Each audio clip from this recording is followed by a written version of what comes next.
নমস্কার, ভিল কিচেনে সবাইকে স্বাগত জানাই। আজকে আরেকটা সহজ রেসিপি নিয়ে আপনাদের সামনে চলে এসেছি। আর আজকে পেঁয়াজ কলি দিয়ে একটা রেসিপি আপনাদের সঙ্গে শেয়ার করব। খুবই সহজ, খুব তাড়াতাড়ি হয়ে যাবে। আপনার সঙ্গে থাকুন, আশা করছি আপনাদের খুব ভালো লাগবে। তো চলুন রেসিপিটা শুরু করা যাক। আজকে রান্নার জন্য এখানে 1 মুঠো পেঁয়াজ কলি নিয়েছি। এবারে পেঁয়াজ কলিটা কেটে নিচ্ছি। আর আমরা কিন্তু কম বেশি সবাই এই পেঁয়াজ কলি ভাজা খাই, তবে আজকে পেঁয়াজ কলি ভাজাটা কিন্তু একটু স্পেশাল। এটা শুধু ভাত নয়, রুটি পরোটা সব কিছুর সঙ্গেই খাওয়া যাবে।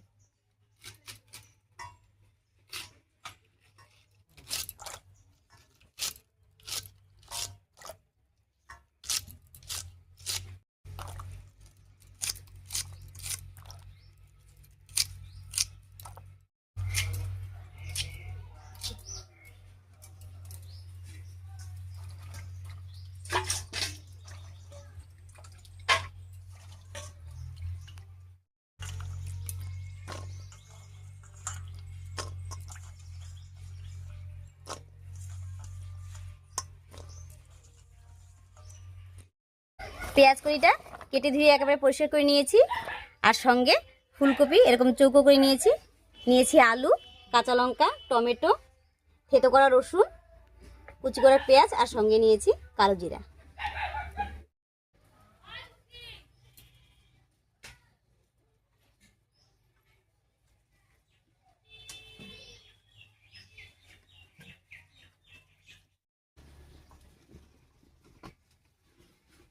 উনুন জ্বালিয়ে কড়াই বসিয়ে দিয়েছি।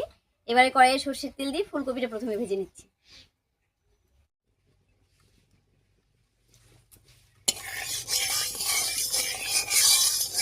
তেল গরম হয়ে গেছে, এবার ফুলকপিটা দিয়ে দিচ্ছি।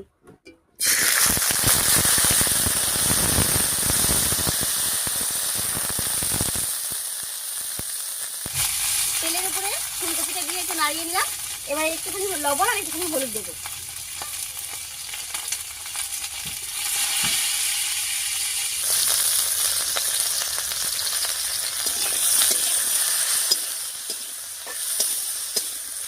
লবণ আর হলুদ দিয়ে খুব ভালো করে ফুলকপিটা মিশিয়ে নিলাম। এবার একটু ঢাকা দিয়ে রান্না করে নেব।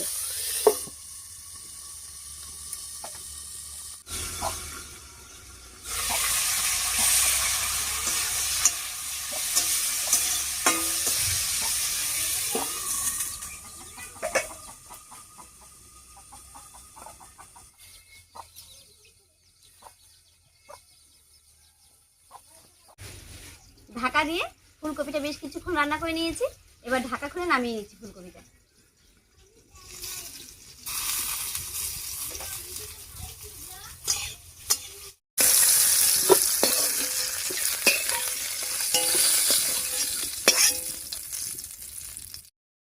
ফুলকপি ভাজার পর কড়াইয়ে তেল ছিল, তার মধ্যে আরো একটু তেল দিয়ে দিচ্ছি। এবার এই তেলের মধ্যে ফোড়ন দেব। আর ফোড়ন দেব 1/2 চামচ মতো কালো জিরা, দিয়ে দিচ্ছি থেতো করা রসুন। একটু নাড়িয়ে নিয়েছি। এবারে দেবো পেঁয়াজ কুচি। এর উপরে দিয়ে দিচ্ছি চেরা কাঁচা লঙ্কা।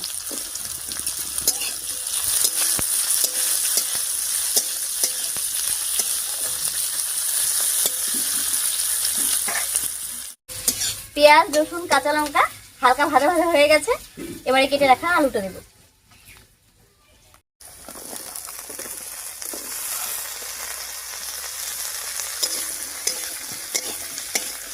আলুর উপরেও স্বাদ মতো লবণ আর হলুদ দিয়ে দিচ্ছি।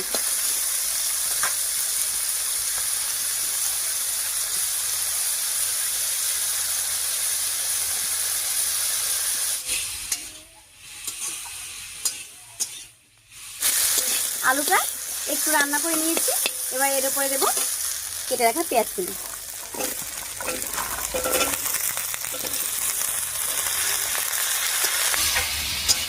পেঁয়াজ কুলি দিয়ে আলুর সঙ্গে খুব ভালো করে মিশিয়ে নিলাম।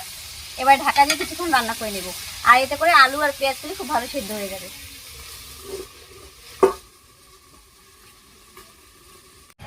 ঢাকা দিয়ে 3-4 মিনিট রান্না করে নিয়েছি, তবে মাঝখানে একবার ঢাকা খুলে নাড়াচাড়া করে দিয়েছিলাম।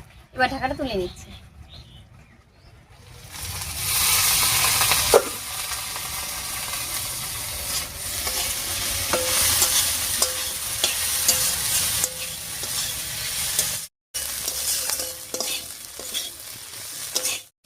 সব কিছু মোটামুটি করে ভাজা হয়ে গেছে।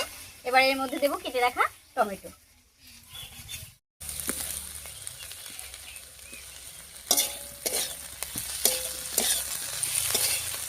টমেটো দিয়ে একটু মিশিয়ে নিলাম। এবার ফুলকপিটা দেবো।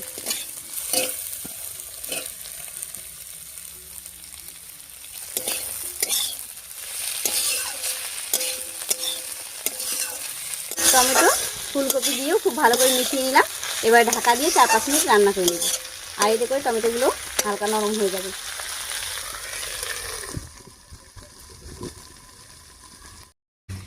পেঁয়াজ কলি ভাজা একদম রেডি হয়ে গেছে। এবার ঢাকা তুলে নামিয়ে নিচ্ছি।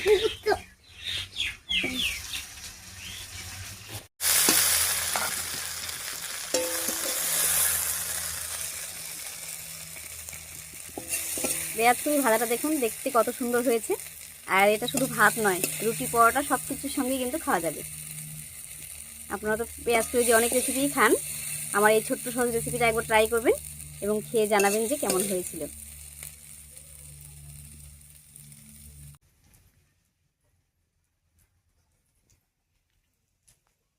যাই হোক, আজকের এই ছোট্ট সহজ পেঁয়াজ কলি ভাজার রেসিপিটা আপনাদের কাছে কেমন লাগলো অবশ্যই কমেন্টে জানাবেন।